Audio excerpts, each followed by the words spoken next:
Hello everyone, welcome back to my channel কেরোস্থালি। আজকের ভিডিওটা কিন্তু আমার কাছে ভীষণ স্পেশাল একটা ভিডিও। এমনিতেও অনেক দিন পর আপনাদের সাথে বড় একটা ভিডিও শেয়ার করছি। আমি কয়েকদিন আগে একটা শর্টস ভিডিও আপনাদের সাথে শেয়ার করেছিলাম বুলটির আইবুড়ো ভাতের, এবং বলেছিলাম সামনের বৈশাখে ওর বিয়ে। এই তো গত 18ই এপ্রিল আমাদের বুলটির হৈ হৈ করে বিয়ে হয়ে গেল। বিয়ের আগের দিন বসে পড়েছিলাম খুচখাচ কিছু কাজ নিয়ে। তখনও অনেক তত্ত্ব বাঁধানো বাকি ছিল, সেগুলোই বসে পড়েছি নিয়ে। আর এদিকে ওই যে আমাদের উড-বি ব্রাইড, সেদিন আর বিশেষ কোনো ভিডিও করা হয়নি, কারণ বিয়ে বাড়িতে অনেক রকম কাজ থাকে। পরদিন চলে এসেছি একেবারে গায়ে হলুদের তত্ত্ব নিয়ে। চলে এসেছে এখানে মেয়ের গায়ে হলুদের তত্ত্ব, আর কিছুক্ষণ পরই শুরু হবে ছেলের গায়ে ছোঁয়ানো হলুদ দিয়ে মেয়ের গায়ে হলুদের পর্ব। বিয়ের এই হাজারো রকমের নিয়মের মধ্যে কত যে আনন্দ থাকে বলে বোঝানো যাবে না। বুলটির জেঠিমণি, উনি বুলটিকে হলুদ লাগানোর পরেই খুব চেষ্টা করছিলেন আমাদের গায়ে হলুদ লাগানোর, কিন্তু বলে দিয়েছিলাম যতক্ষণ না বুলটিকে হলুদ লাগাচ্ছি আমাদেরকে একেবারে লাগানো যাবে না। যেই না বুলটিকে হলুদটা লাগানো হলো অমনি ওই যে আমাকে উনি একেবারে ভূত বানিয়ে দিলেন। কিন্তু এই হলুদ মাখানোর মধ্যেও কতটা যে আনন্দ, সেটা আমরা সেদিন ভীষণভাবে এনজয় করেছি। বিভিন্ন জায়গায় বিয়ের নিয়মকানুন কিন্তু বিভিন্ন রকমের হয়ে থাকে।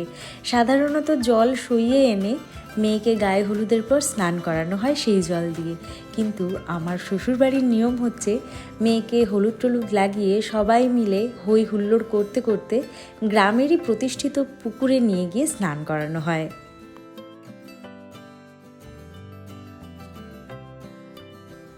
এত কিছুর মধ্যেও যার বিয়ে, তার মনে যে কি চলে একমাত্র সে ছাড়া কিন্তু আর কেউ বোঝে না। কারণ আজকে এত আনন্দ, এত হইচই, আর রাত ফুরালেই চলে যেতে হবে শ্বশুরবাড়ি।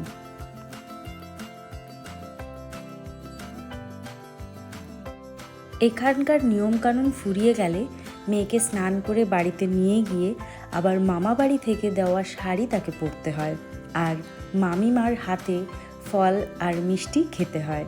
সেই ফল আর মিষ্টি নিয়ে আসা হয় মামার বাড়ি থেকে। এই নিয়মটা পালন করেই বুলটি চলে গিয়েছিল ব্রাইডাল সাজতে। ব্রাইডাল লুকে আমাদের বুলটিকে অসাধারণ লাগছিল, কারণ বুলটিকে যে সাজিয়েছে সে খুব সুন্দর সাজিয়েছিল। আর আমি পরেছিলাম আমার মায়ের শাড়ি। এই শাড়িটা উড়িষ্যার খুব ফেমাস বোমকাই সিল্ক, অনেক পুরনো শাড়ি, প্রায় 25 বছর হয়ে গেল। তো মনে হলো বুলটির বিয়েতে আমি মায়ের শাড়িতেই সাজবো, আর এই শাড়িটা মায়েরও ভীষণ প্রিয় ছিল, সাথে আমারও। বিয়ের লগ্ন সেদিন ছিল রাত্রি 12টার পর, তাই বরযাত্রীরা এসেছিল 11:30টায়। আমরা সে কারণে অনেকটা সময় পেয়ে গিয়েছিলাম এই ফটো তোলা, গল্প করা, আড্ডা দেওয়া, ফুচকা খাওয়া, ভিডিও করা, সাথে পেট পূজা। আর হ্যাঁ, বুলটির বিয়ের মেনুতে কি কি ছিল তার কিন্তু আলাদা করে একটা ভিডিও আসবে। এই তো আমাদের বরযাত্রী বরকে নিয়ে চলে এসেছে, কিন্তু বাড়িতে ঢোকার আগে বরযাত্রী কনেযাত্রী সবাই মিলে এত নাচ নেচেছে কি বলবো। আমরা এই বিয়ে বাড়িটা ভীষণ এনজয় করেছি।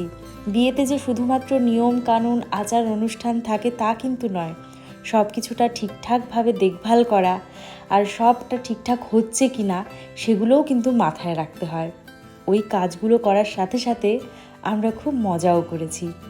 যেহেতু বরযাত্রী অনেকটা দেরি করে এসেছে আর বিয়ের লগ্নও রাত্রিবেলা, তাই তাড়াহুড়ো করেই কিন্তু বিয়েতে বসে পড়া হয়েছিল।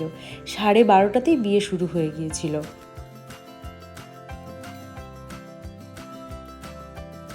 বিয়ের দিন বর বউকে তো খুব সুন্দর লাগেই, কিন্তু এই বাঙালির যে বিয়ের নিয়মকানুন সেগুলো খুব মিষ্টি লাগে আরও। এই হস্তবন্ধন, শুভদৃষ্টি, মালা বদল, খই পোড়ানো আর সিঁদুরদান, সব কিছুটাই বড্ড মিষ্টি।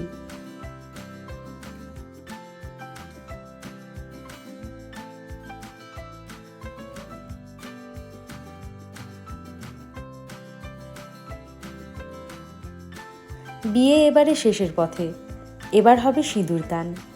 মেয়েদের এই কপালে একটু সিঁদুর উঠে গেলেই মুখটা যে কত পাল্টে যায়, ঠিক তেমনই বুলটিকেও সিঁদুরটা পরতেই কী যে অপরূপা লাগছিল। এরপরে এই খই পোড়ানোর মাধ্যমে শেষ হলো আমাদের আজকের বিয়ে। ভোর 3টে বেজে যায় বিয়ে শেষ হতে।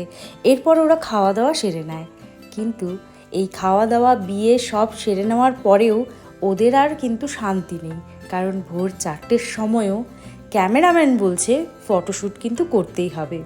সত্যি আজকালকার আমাদের এই জীবনে এই ফটোশ্যুটটাও কিন্তু একটা ঐতিহ্য হয়ে গিয়েছে।